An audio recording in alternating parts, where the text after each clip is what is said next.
Yeah, years ago I used to work in, go to a club called the White Hart in Acton, and it was looked after by quite a few bouncers. And one of the bouncers that worked on the door there was Cliff Fields.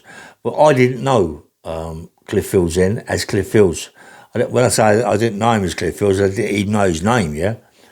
And just recently I see a photograph of Cliff Fields in them days, yeah? When I knew him for the first time in Acton, White Hart, yeah? And then I met Cliff Fields in prison. I think it was, what, 80s? Was it early 80s, early 70s, late 70s? I can't really remember. Cliff Fields, big man, red band. He just, well, he just run C-wing. The screws weren't petrified of him, but they didn't say too much to him. Walk around Nick, do exactly what he liked, just deliver what he was delivering. Red band, it's a privilege to have a red band. But anyway, I met Cliff Fields in there. I used to talk to him all the time, come to my cell, coffee, teas, a couple of biscuits now and again, Mars bars and what he used to bring up, Just sit there about boxing and what he's going to do and this, that and the other, yeah? And then when I come out of prison, I'm getting Lewisham. I'm with Jimmy Tibbett, sorry, and we go to all these boxing shows, and I go to the Mayfair Tottenham, and I see Cliff Fields when he read one of the red drops, and it brings back memories. You know what I mean? He'd just sit down in the dressing room with Cliff Fields and talk to him. Yeah, the guy was a gentleman, mate. He was a gentleman, and I miss him, mate. He was a good friend of mine. I miss him a lot, And after that, I've seen him quite a lot boxing. Seen him fight Len McLean, and all that. And the guy was a gentleman, and he could really fight. He could really have it on the street, on the cobbles, as well as in the ring, yeah. And then later on, Jimmy Tibbett, got with Cliff Fields, and we started doing enforcer work, going around collecting money when people needed it collecting. And Cliff Fields was a fantastic enforcer, mate. He never stood nothing from anybody. If he wanted the money, he'd go and get it, yeah? His word would be enough. And sometimes, obviously, so he's had to throw right-handers here and there. It was a shame when him and Jimmy Tibbett had a bit of a row, and put Jimmy on his arse. But that's just happens in life, yeah? Anybody can get hit on the chin at any time and get put on his arse, yeah? But Cliff and Jimmy was pals, it just happened, one of the things that happened. I dare say, if Jimmy would have hit Cliff Fields on the chin, he'd have broke his hand. Because Cliff Fields had a jaw like granite, believe me. And then I missed Cliff, he went his own way, and the next thing I knew, he had some trouble in a pub, and outside he had a fight, and someone kicked a glass or something, and a bit of glass went into his eye, and it blinded Cliff there. And after that, Cliff went downhill. His life went crazy, man. And Matt Legg done a video of Cliff and Lenny McLean, and he showed a video, showed a clip of Cliff Fields in a cafe having something to eat, and it shook me, mate.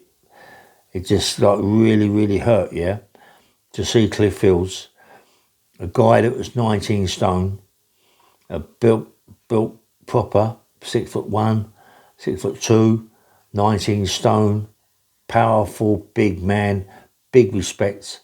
And then I see him, and he must have weighed about 9.5 stone, 10 stone, face all withered in, and collar out here. I mean, it was a shame. And, really in a way, without running that leg down, I wouldn't have put that on any video or podcast, because, it's a bad thing to look at Cliff Fields that way, yeah?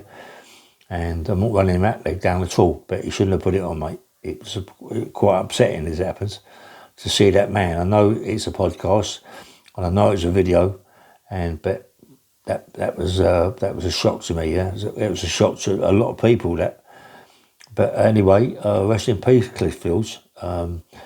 He was my mate. He was Jimmy Tivlett's mate. I miss him. And when I see a picture of him, I'm going to put on my thumbnail, made me feel good, because that's how I remember Cliff Fields.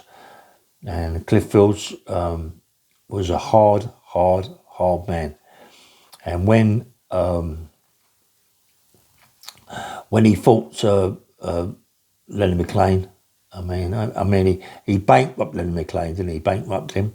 But I mean, Lenny, be fair to Lenny had never done no boxing as a pro as such, yeah. So getting in the ring with someone who's a professional fighter is quite not easy, mate. Someone who's red rubbed, I think one of the red rubbers should be a pro, but getting in the fight with someone like Cliff Fields isn't good, yeah. And Cliff Fields showed him who the governor was, yeah. Big respect to Cliff Fields. He was the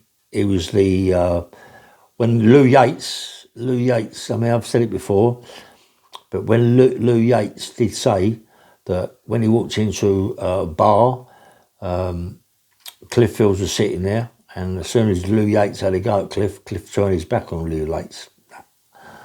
Listen, I know Cliff Fields so well, and he wasn't afraid of no one.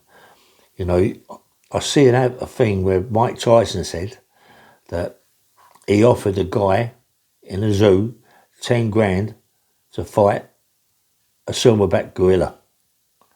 And I think Cliff Fields would have definitely fought a silverback gorilla and won. No, but listen, the guy was a diamond. The guy was a gentleman. I can't stop talking about him because he was a gentleman. He never took a liberty.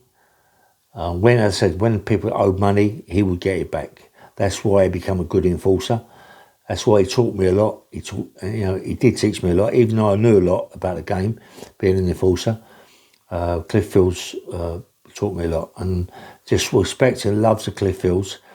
I'm going to put him on my farm now, and that's how I remember him, and that's how I want to remember him. Yeah, that's it. And what happened a long time ago when Matt Legg put him up, never ever want to remember him like that again. Yeah, this is how I remember Cliff Fields.